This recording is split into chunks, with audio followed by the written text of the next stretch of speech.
Good morning guys! Magandang umaga po, magandang gabi kung saan po man po kayo sulok ng mundo.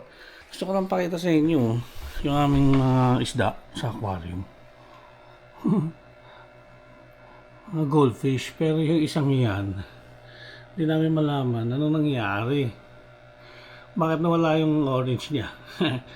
Paki-comment down below naman po, nagpapalit po ba yan ng kaliskis? Bali na sila, 6, 2, 4, 6 na 6 goldfish. Tsaka ang lalaki ng tiyan nila, oh. Ano po ba yan? Nasasobrahan na, hindi na nakakadumi. Pero ayun yung dumi ng isda, oh. Kita niyo, nasa bundad niya. Ayan, oh. Hindi pa napuputol. Ang laki ng tiyan nila. Ito talaga nakapagtaka. Akala ko kalabaw lang yung may mga puti. Ito palang goldfish, nakawala yung orange. Papalit ng kaliskis. Comment down below naman po para malaman namin. So nakikita nyo yung kamote.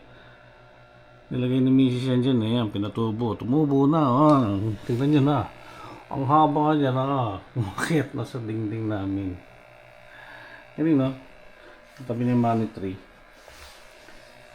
Kaya naming mamunting aquarium sa bahay.